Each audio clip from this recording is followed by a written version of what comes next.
I am back in the Highbanker factory. Took this boat out and got some aluminum. And I'm just gonna flip you around the other way here. So this is an upgrade. It's a 48-inch metal brake. It's actually 49 inches. And it's like crazy heavy duty. And this is going to be making the very nice, crisp and precise bends for the new Highbanker build. What's being worked on right here is, this is actually going to be the machine that makes the machine. So Chris is designing a CNC plasma cutter, and that's over in his garage shop. This is going to be the water tank part. So once this thing forms a full box, it's actually gonna like wrap itself around this, and then we're gonna have to like pull this thing out somehow to release it. By doing it like that, it saves an entire weld. So that's 80 thousandths thick aluminum, a full 49-inch bend. We've got a little stopper right here, and then that sort of lets you know how far you are. Depending on the length of the metal and the thickness of the metal, you have to like overbend a certain amount, and the only real way to do it is to have bent that thickness and length of metal before and set it to exactly the right amount, like here, of what you want to bend. And if you do the exact same settings, but this is, say, instead of 49 inches long, it's only 20 inches long, you'll actually get a very slightly different bend. So if you're doing really precise stuff, you actually have to like do this over and over and dial it all in. But for the sake of this water tank, good enough for now. It's like amazingly like actually like easy to pull on this compared to the old one. Like the old one's handles are so short. Yeah. So that's like a pretty serious chunk of metal to be bending. You can't see it, but I got it. I should definitely be there helping with you, but that's, you know, I'm a YouTuber, man. I get to here. So the way this works is one dimension is 16.5 inches and the other is 17.5. And so we had to sort out, it needed to be, if this bottom part here to that bend was 16.5, it wouldn't work. But with the 17.5 one, let's see. We have like about a ½ inch to spare. Chris assures me, because he was the one who actually assembled this machine and brought it in here piece by piece, and somehow Chris and my buddy Curtis got this thing into the garage manually. Oh yeah. Every little piece apart. Every piece apart. He assures me that once this gets bent up, that we can actually disassemble these side pins here and like pull the whole unit apart and actually get our piece of metal out. Oh yeah. But hey man, you only have one seam to weld now. I know. This is awesome. I kind of want to almost bend one of these so I can see how easy it is. You want to? Yeah, let's switch spots. It's so nice. Just let you like hold the camera. What? Yeah. That's so much better. Yeah. And then I guess I just feel that.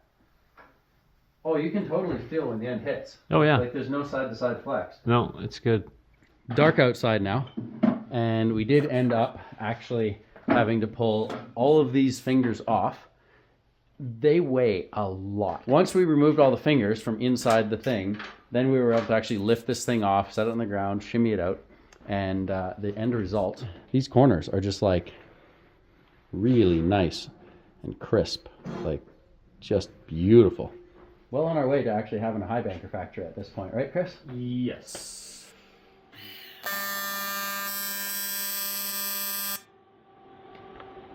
So. Wow. Wow. Yeah, that is with good shielding gas, and that's not the wrong gas. That's contaminated. Yeah, no, but even this weld right here, what it was we just had the tanks hydro tested, and so they filled them with 100% pure argon, but there was still just atmosphere in there. So you get like some nitrogen and oxygen in the tank because they didn't vacuum them out first. So yeah, went back, and we were questioning yesterday, like, do we even know how to weld? Wait, where is your weld? This guy. Yeah, and like night and day difference. That is good gas. The water tank is going to sit over here, and this is the water table. And so this whole monstrosity of like extra heavy duty fanciness, it's built extra heavy duty because Chris wants to be able to run it as a mill at some point, sort of, maybe. Yeah, I'll put a spindle on it. Yeah, but this is going to be the plasma table, and so we'll have, I think, what, 53 inches by 53 inches? The total cutting area is 49 by 49. 49 by 49. Yeah. Yeah. So yeah, 49 by 49, and we'll be able to like CNC cut aluminum exactly how we want, hopefully, with a plasma cutter. And yeah, that's your update on building the machine that will build the Highbanker machines.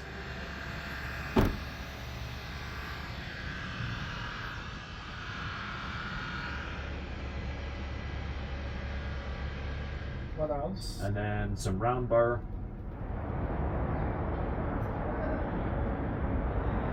This is how you know Utmost Outdoors is just made of money. Just raking in the dough. This wicked little hot rod like this. Basically a little surfboard rack. And yeah, don't hit your head on the roof rack. Well, hello, Chris. Check out my new action camera. We do action camera. Yeah. Lights, camera, action. We're also testing the audio because it's the built-in microphone, and we've got the diesel heater running here in the background. Nice. Does this thing move? Can you make it do stuff? It moves. Like, it won't like make a picture yet, but you can like tell it to like go that way and then come back. I can press the buttons to make it move. Huh. So let's see here. We've got a laptop set up over here, and of course the operating station is got the little diesel heater. Got a little just got 3 meters of this exhaust tube and a little, I don't know, computer fan there, so it's pulling some extra heat out. You can put your hand outside and it feels cooler coming out, so it's reasonably efficient. But yeah, this giant monstrosity is a 100% custom creation that Chris just decided to build. And yeah, you used my metal brake to like bend up this aluminum tank, and then you've got a water table. Basically this just fills up with water, and then you set a sheet of aluminum or stainless steel or anything that needs to be cut on top. Then you've got some pretty heavy duty stepper motors, like the size of that is just beefy. And yeah, this is all like custom shimmed and like he did everything all fancy like. And then this is your plasma torch. So eventually this will cut aluminum sheets for us. But yeah, why don't you can you make it like, can you make your robot walk? Make my robot walk. Yeah. Which way do you want it to go? Robot, go that way. Whoa. Go that way more. Yeah, I don't know. Like, whoa.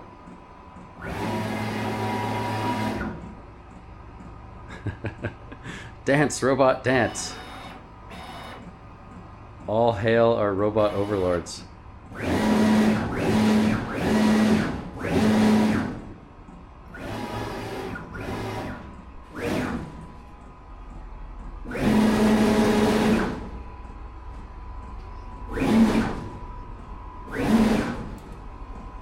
Wow. I don't know. That certainly sounds like I don't want to stick my fingers into like random gears in there. It sounds pretty powerful. Yeah, don't do that. Yeah. Anyways, yeah, so we'll chat about this thing for a minute and then go unpack that slip roller and check out the metal brake real quick. The Utmost Outdoors Magnum. PI. It's a Magnum PI. The Magnum PI. Where's the PI? Oh, right, because see? PI. Magnum PI. All right, so Magnum PI here. Just these jaws alone were like heavier than my first ever brake. And then we had like a second brake we used last year, and now this one. These shims, we've got a whole bunch of different sizes up there, and you'll notice these are very slightly different lengths. And so depending on what you're doing there, for whatever reason, to get the exact angle you need a very slightly different shim for each individual bend. So for this one, for example, we stick that on, and that's when we do the 40-inch long bend of the side of our box. We're going to exactly 84 degrees because the box slants out slightly so that all the mats pull out nice and easily. And then I'll just hop out over here, and it's bolted to the ground. These handles come in, so it's a lot easier to move. Giant counterweights, and you basically just bend this thing up. I usually go back to a little tension off the bend right before I get to the end, and it lands at that shim exactly. And it's only on one side, but the thing is so stiff, like there's no, like this side moves more than that side. It's like really tight and really dialed. And it's basically just a matter of, for every bend we do, we have to have a slightly different shim for that angle. This shelf here is sort of our packaging shelf. So there's various boxes for different things and stuff like that. More boxes up over there. Down over in this corner, I just picked up 100 feet since this current trip back to Canada. Probably the 4th time we've thrown together one of these things and then slightly changed it. And I don't know what I can really say about it, but the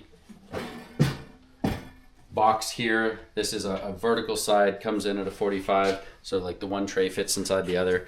We've got something here, we're going to be slightly adjusting this end, but this is all done where we basically print out. I'll just show you this, it's kind of cool.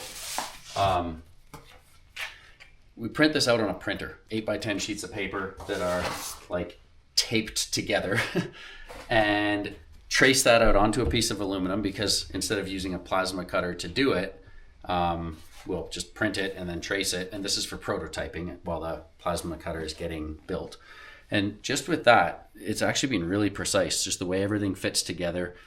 And this little piece at the end, it's partly going to protect the level sticking out, and partly this means that when you, I guess on the inside here, basically it locks into that end, so it's going to be like with matting and everything, but that there means that we don't need to have a separate piece cut and welded and like little bits and pieces, and it just makes everything a little bit nicer to put together. Like when you put a tray in here, last time we had a little like screw thing, and we've basically been looking into how can I take this stainless steel little clip thing and actually incorporate this into the box, protected behind the leg so it can't get hit and everything. And the idea would be that you can remove both trays, like you can remove both riffle trays and this top insert with a single thing on each side, rather than having to do 4 separate ones. It would just be the 2.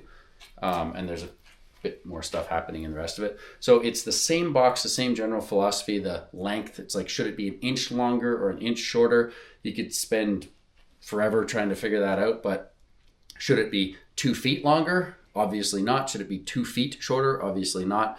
And so we're just sticking with exactly the utmost adventure from last year, just with some sort of machining, manufacturing, and ease of use tweaks to try to make it, like, you just always try to make something slightly better. Yeah, the CNC plasma cutter and this brake should help improve our accuracy in manufacturing and hopefully let us do it a little bit easier. And that's basically what we're working on. There you go. Wicked. All right, let's see if that end fits on here.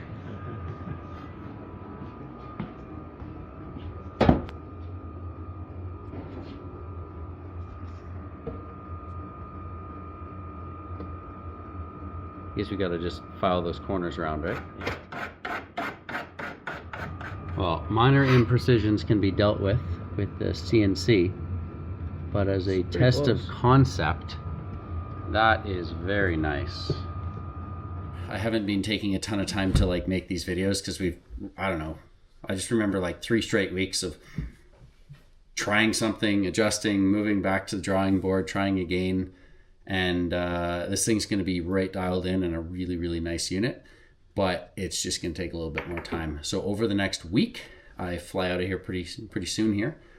Over the next week, we're going to dial in the last sort of like questions of what should we do here and how to, creatively come up with a nice solution that just makes your life a little easier out in the field when you're using this thing.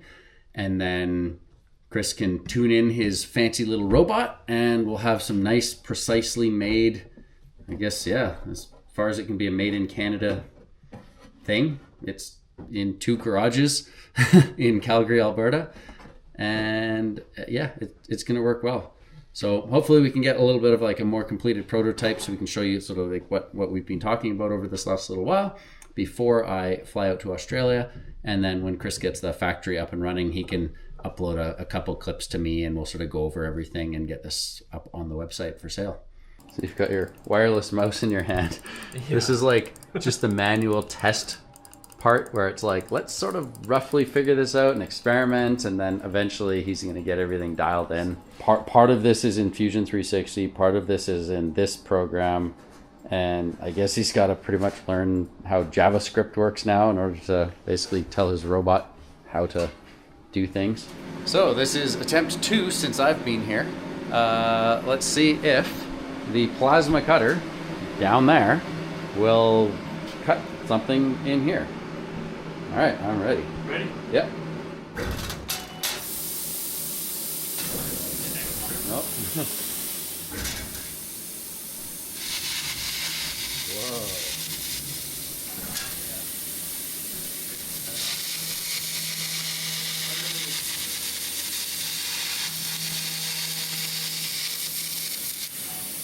All right.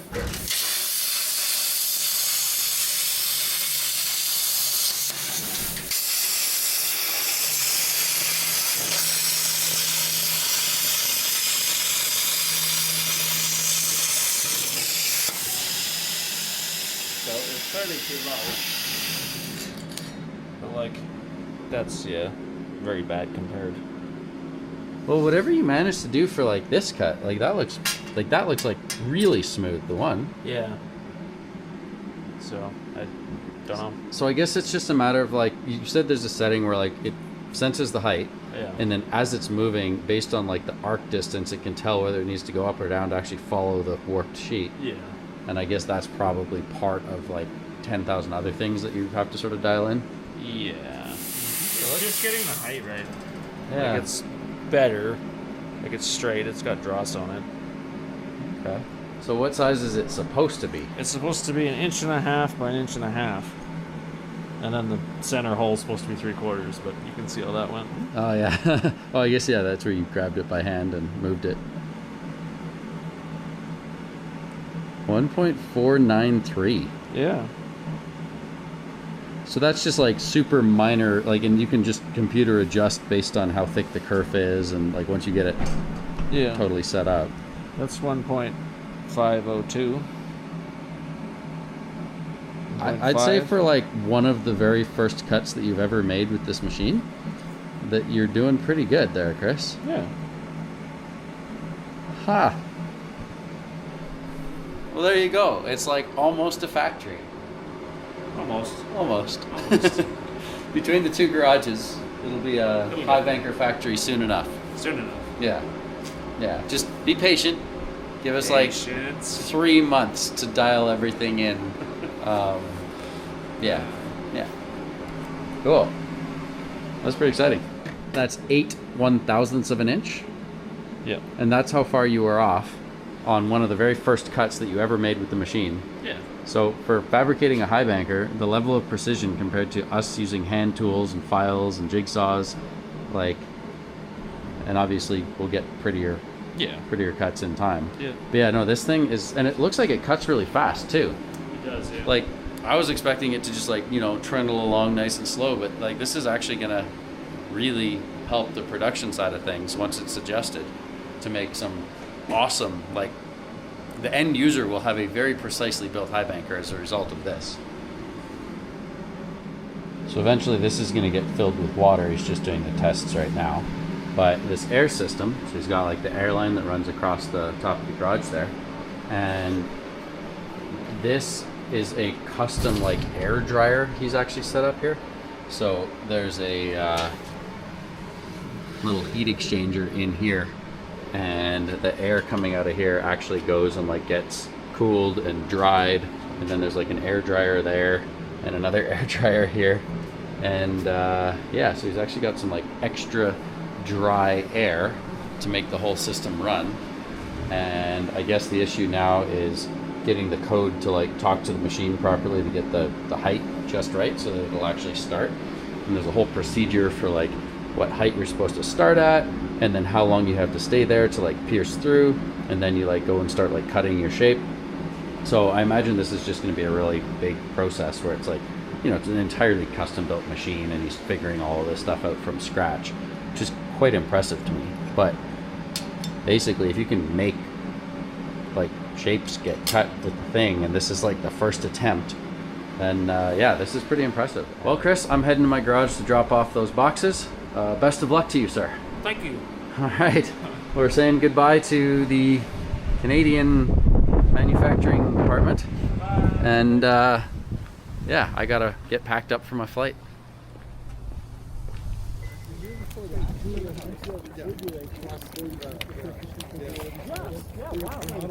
Canada's cold right now. Yeah, this is cold. Alex, Yeah. he's gonna go in the water with you. There we go.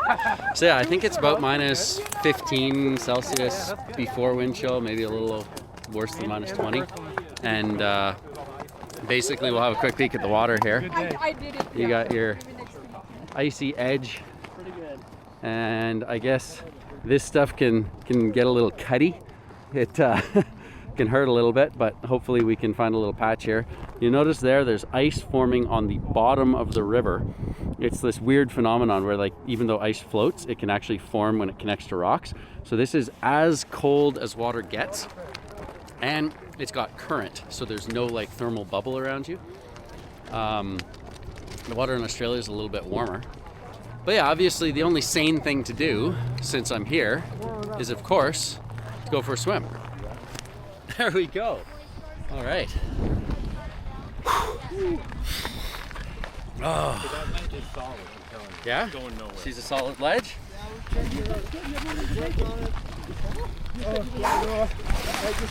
Oh yeah, buddy. Oh, we got some ice incoming. It's warmed up now. That's Yeah, it's warmed up in here? Everyone's warmed it up for us. Oh yeah, buddy. Oh yeah. Wow. Oh, Oh, that stings. Oh, you know, there's a little place to hide from the ice. Yeah. Oh wow. Okay. So here's that frozen. Frozen, The yeah. frozen in the water. That is unreal. Whew. Woo.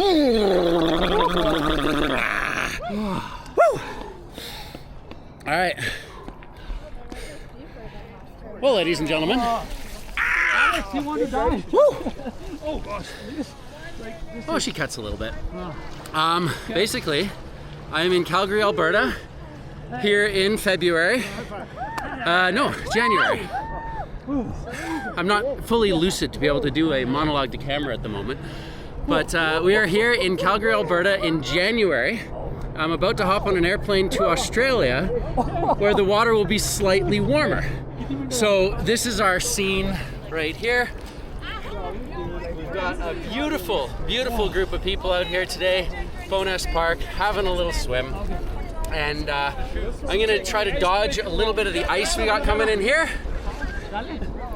And we're gonna perform the magic of the snap to a warm location in 3, 2, 1, go! Snap!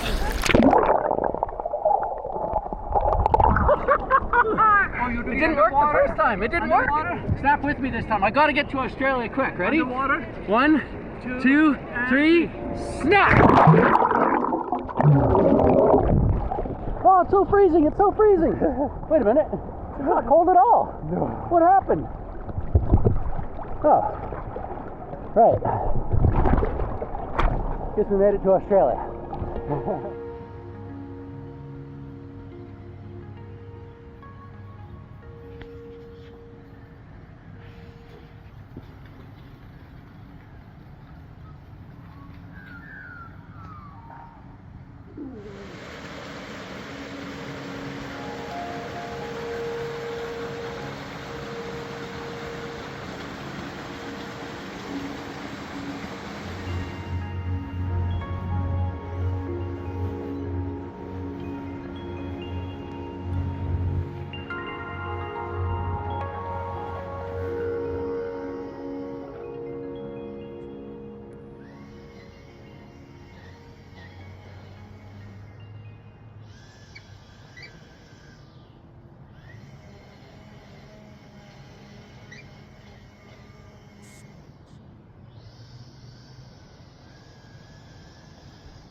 liquid hot plasma. Have you considered a shark with a laser mounted on its head?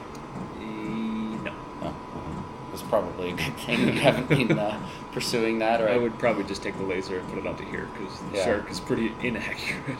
Yeah. It's so good. It's so good. No, the ice on my chest hairs is melting. It must be warm here. The ice in my pocket, and yeah, this ice is starting to melt off my chest. I think this is the coldest I've ever done a plunge.